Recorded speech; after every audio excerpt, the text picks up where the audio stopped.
What everybody does on the gun, each position of the gunner, and then we're going to go through a practice run so you see how it's done and the commands go, and then we'll shoot live, okay? As Jeff moves out of the way just a bit, he blocks a lot. All right, nice guy. What you see here is a 5-pound cannon. It's a field piece. It's actually bored down and sleeved to a 4-pound gun. Does anybody know what I mean when I say 5 or 4-pound gun? 5-pound shot. 5-pound shot. So as I take my ball or something like that, this would equal 5 pounds. They don't actually take the diameter of the ball like you will see the caliper on a gun. It's based upon what size was that, how much it weighs. Okay? Frank, I'm sorry to do this, but he's not supposed to drive in here in between.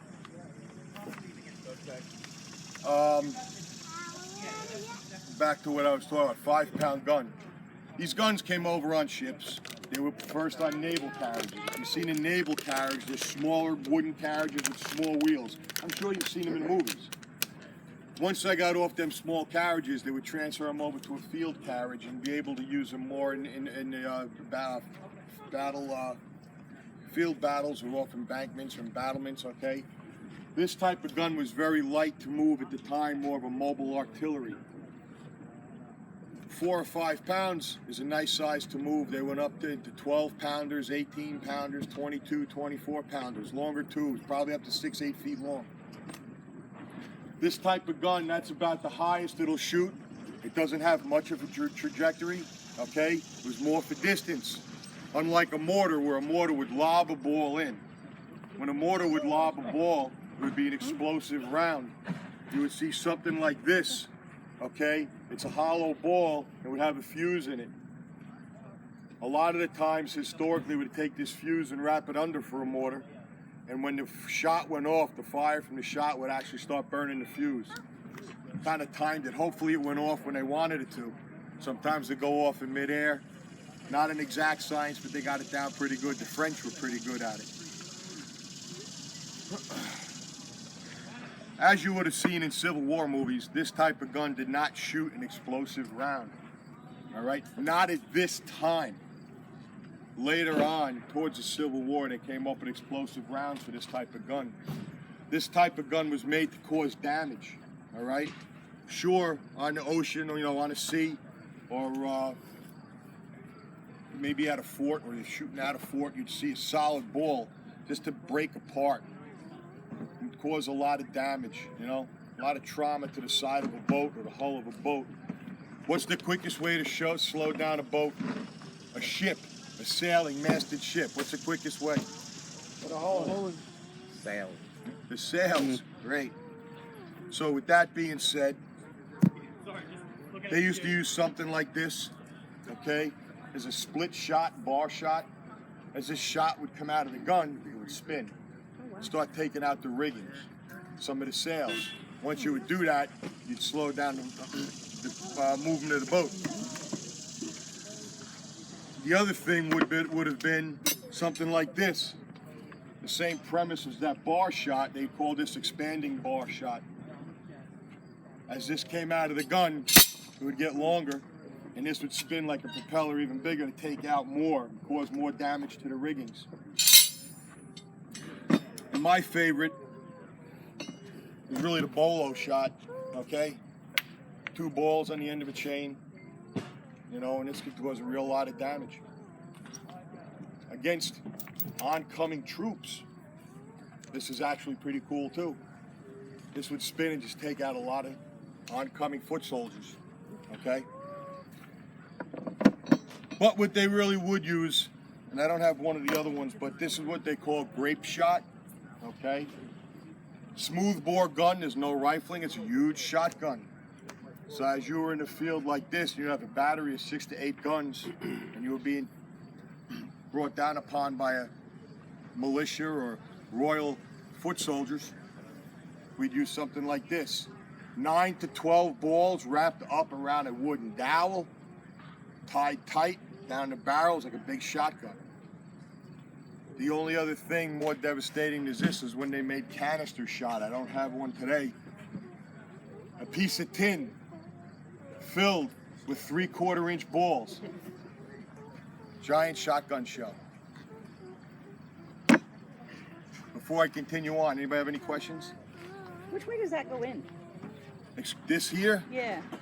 this would go down into the breech of the gun this way. Oh, okay. This would act almost like a wad, Mm-hmm. and it would just all come apart as it would come out the end. Okay. Okay. They were pretty good with recycling back in this time too. I really want to tell you. I talked about canister shot in the middle, a metal can, a tin can. They also used what they called scrap shot. And what's cool about scrap shot is if they had stuff laying around, broken forks, spoons, knives, pieces of metal, a link, a chain, they take all of this metal and they would recycle it by shooting it out of the end of the gun at somebody. Oh, jeez.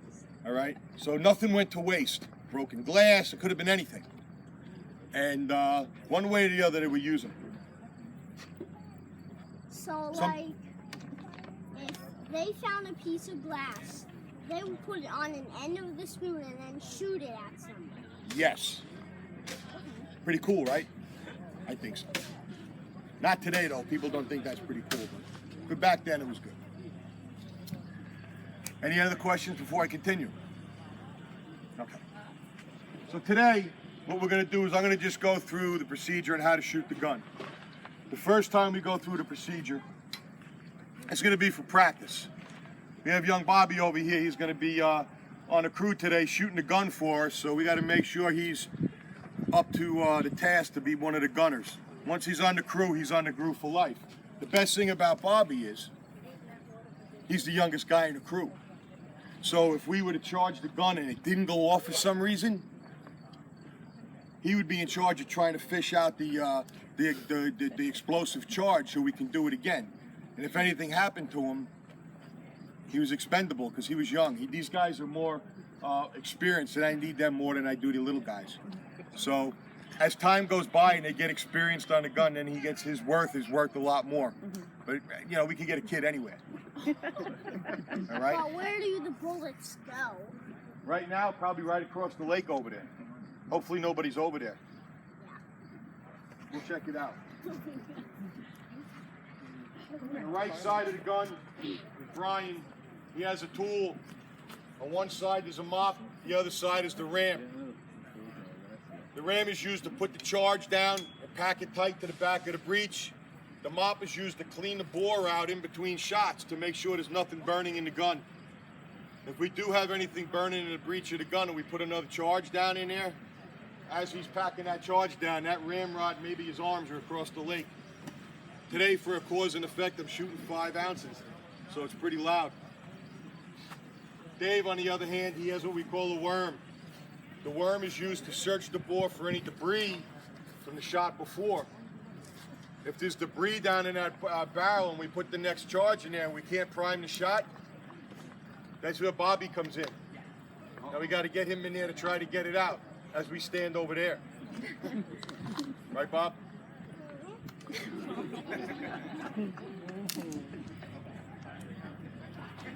Jeff today, he's going to be running the gun from the back. He's the pick and prime man. He's the one making sure there's all safety in front of us, and he's going to pick and prime the gun.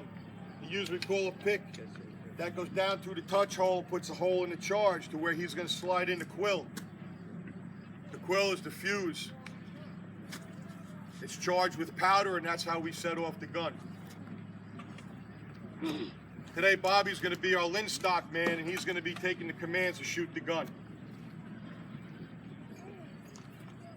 All right, so I'm going to go through the commands quick, and then we're going to shoot the gun. Take your positions. You ready, Bobby? Okay. Worm the bore. At this time, hands underneath, Dave. Hands underneath. Now, right now, he's searching. You stand back. He's searching the bore to make sure there's no debris in the gun. Swab the bore. This is once again where we clean that bore to make sure nothing's burning.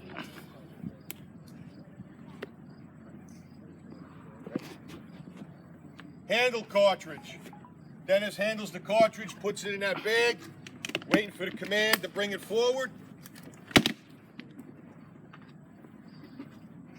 Advance. He advances that cartridge. Hands it to Dave right behind his back. Not yet, Dennis. We're not shooting yet, Dennis. Just make believe. and that plume's gonna be down. Load. He just takes that and rolls that cartridge into the end of the gun. We ram down. He takes that ram and packs it tight. Pick and prime. Now we're priming that charge to get ready to shoot. Find him ready? Prepare to fire. Bobby, high. Hold it up high. Stop right there. Not yet. All right, we look around for safety. Fire in the hole. Fire. Touch it. Bang. Boom. And it goes off. You got that? All right, give me that back. Yeah. Okay, we're going live now. Bobby, go over by Dennis and put the earmuffs on. Let me do this. All right. Give him the, Dennis, give him the glasses out of the box too. Crazy.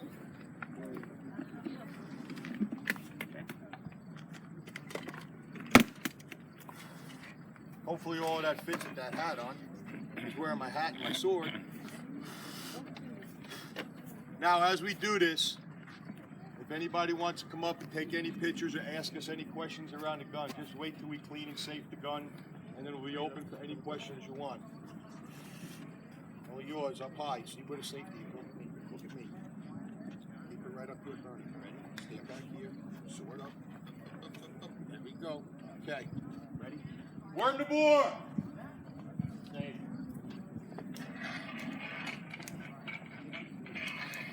Swab the bore. Handle.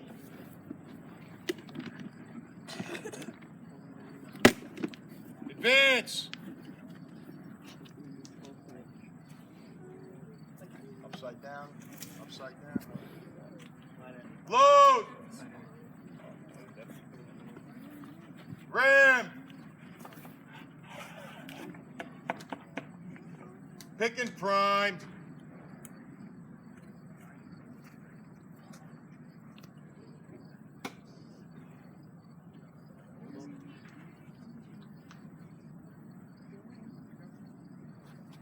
Prepare to fire. Move up and stop, and then he'll tell you when to fire. But hold it up high.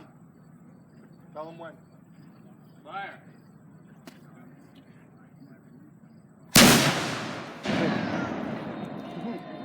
All right, give me that.